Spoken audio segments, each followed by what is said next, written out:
Um, oops. So what happened was there became a new movement called, well, which we called meta-ironic memes. Criticize the intentions and stylistic choices and various, aspects of ironic memes. And they do that through innovative ways, which are in some ways reminiscent of postmodernism, in that some of them become conceptual art projects. For example, this meme here at the top is by a page called Shitpostbot 5000, which essentially plays with the idea of intention in a meme. Because all of the memes on this page are randomly generated. None of them are made by people. They're simply compiled by, by programs that take images from databases that, well, that the people that created it made, and they construct nonsensical random images. However, those image bases are curated. So you get interesting things like this. So Shitpostbot 5000 receded into irony by making the memes incomprehensible. The one that we chose here is comprehensible because we thought it'd be funnier, but some of the memes are completely random and don't make any sense whatsoever. And the only joke lies in the fact that the outgroup can't understand them. So basically, whereas ironic memes, they had, they differentiated themselves by making it known that they were posting these memes ironically. Meta-ironic memes differentiate from ironic memes by criticizing them as a medium, as a whole. Another way that they accomplish that is there was another page. This is the same page that posted the previous, this one. It's the same page. So this page became a kind of artistic project to use technology to explore the meme as a medium. So whereas ironic memes used the styles and narratives of normie memes as found art, meta-ironic memes used the styles and narratives and general attitude of ironic memes as found art. And so what parallel universe memes did was they took all these random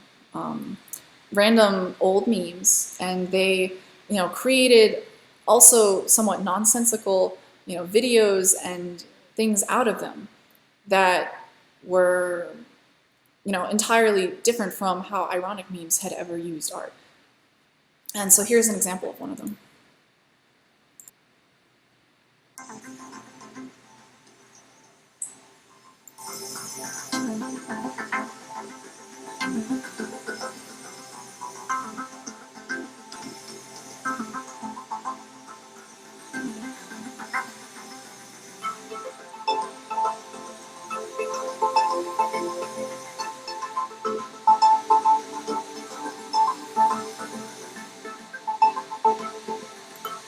So basically, this page, the page posts videos that engage memes in ways that are almost nonsensical, or seemingly nonsensical.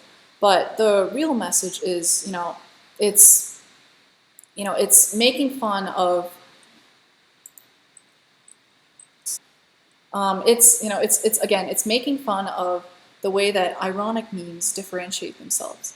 But it's taking that as ironic memes. And so the joke in meta-ironic memes becomes conceptual. the joke is about deconstructing and, you know, criticizing and re-examining the way that ironic memes used their imagery and the way that ironic memes were constructed.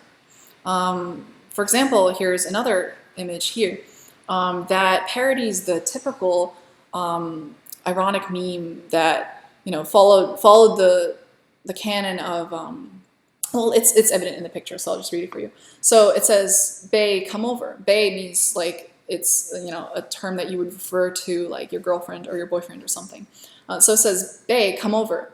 Me. You know, I've realized something recently. Every time you say "come over," it's followed by me giving some excuse why I can't, and then you changing my mind by offering sexual favors. This is all following a formula. Watch, it doesn't even matter what I say or how stupidly irrelevant the picture at the bottom is. Your response is still going to be, "I'm horny." Bae, I'm horny. And then there's that picture. So this meme criticizes the typical format of ironic memes and their typical subversive humor by using unrelated stock imagery that, you know, that changes, you know, the original narrative. Yeah, so one thing that we probably should have mentioned, sorry, it's like our first lecture and we're a little nervous and we're all over the place, but one thing we probably should have mentioned is how we find something funny happens in 4 stages. We have an expectation, and then the expectation is, well, like we keep saying, subverted in some way. It's a shock. And then there's the relief of finding out that the shock is not dangerous. And then there's the laughter. And so always there has to be some kind of a subversion that works with some kind of an expectation that happens beforehand or exists beforehand. And so the process of adding extra layers of irony is just an attempt by the humorists at keeping up with the general public or their target audience's familiarity with the narrative that eventually becomes a norm by continually subverting what exists as particular expectations about the joke format. And so meta-ironic memes are aimed at people who are used to ironic memes, whereas ironic memes are aimed at people who are used to pre-ironic memes, because expectations about a meme or a joke varies between population and population. So I'll pass it back on to Masha. Mm-hmm.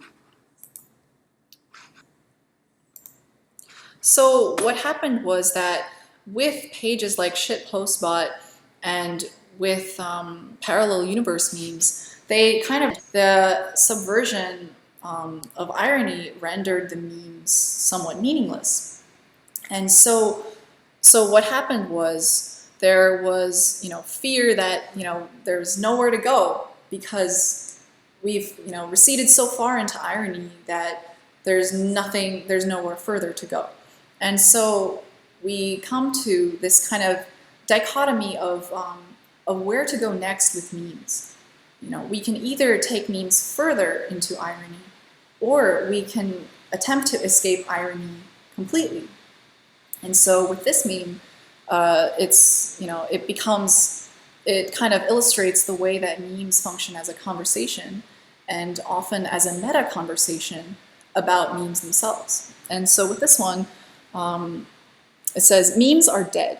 If memes are dead, everything is permitted. We must ascend higher towards the freedom of post-irony.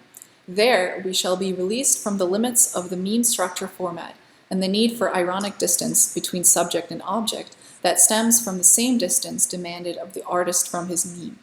This is referring to the posting of content ironically. "We will be free to say what we want, and it would be just as dank as if it were behind 7 layers of irony." Dank just means like funny and interesting and novel in the underground meme community, which is where this meme kind of comes from. And so the response to that is, "You are mistaken. If memes are dead, nothing is permitted. We are trapped within the ambiguous and ever-changing linguistic rules of ironic memetics, which dictate the acceptability of a meme. The supposed death of the meme has, rather than freeing us from its thrall, made internal its oppressive conventions which were hitherto only externally applied. The infinite regress into irony as the dank meme becomes a stale meme is fundamentally identical to the process through which any joke becomes old and the only possible end result for ironic memes. So basically, the conversation is we simply have to, keep subverting those new expectations. And so this split is the split between meta-irony and post-irony.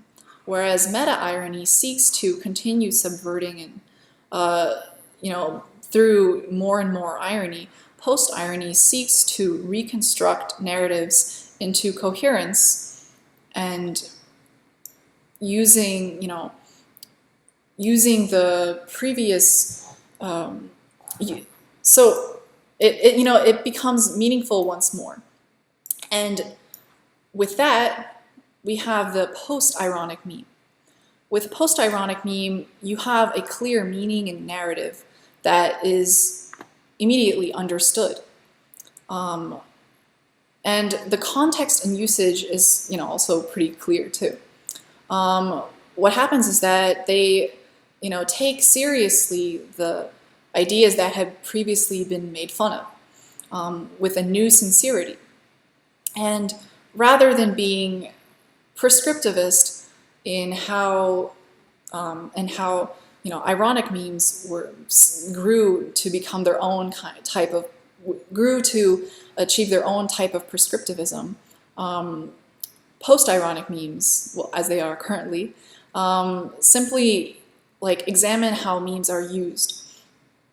And so what happens is you get things like this. The meme says, "When you sleep." And it takes the narrative sincerely, rather than posting an absurd, funny dog picture with a bagel or with a donut on its head. It takes the narrative sincerely, and you get an interesting piece that, of course, it subverts it. You can't have humor without subversion, but no longer is this subversion hard to understand or based on context or based on, the levels of irony. This subversion is now, it's a subversion towards sincerity rather than towards more irony. And it takes not only the narrative but also the stylistic and the in general, it takes itself seriously. So for example, the next one, it says the anatomy of a man-chart hybrid.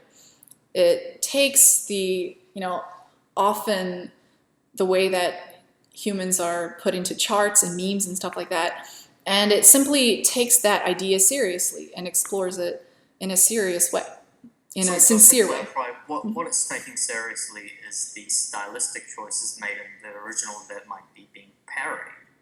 What isn't being taken seriously is the original message, which is always being subverted, because it needs some kind of subversion or another for it to be funny.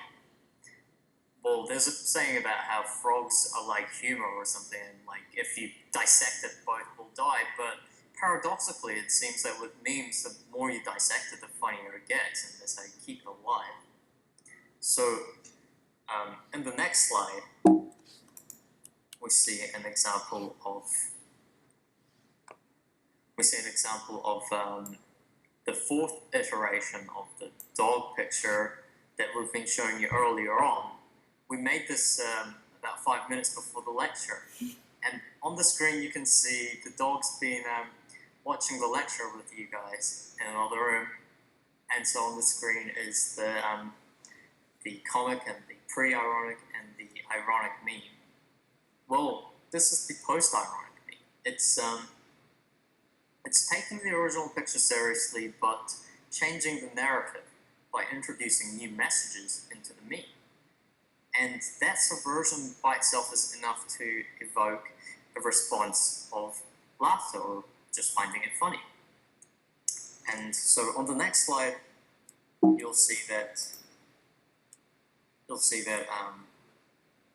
we've made four,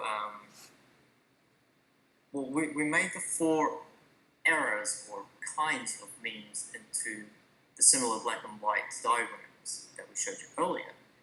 And they behave in essentially the same way, as in they take on what we see to be essentially the same kind of attitude towards memes as the different eras of modern art. The different eras of art did, as Masha explained earlier in the lecture. And so on the next slide, we see that they take on almost essentially parallel processes throughout the development, where eventually the pathos of post-ironic meme resembles the pathos of metamodernism in the way that they treat what they know to be something that is very easily subverted, destroyed, humiliated, and rendered nonsensical seriously in order to continue on their own narrative of some message that they're going to put into their own meme. And so with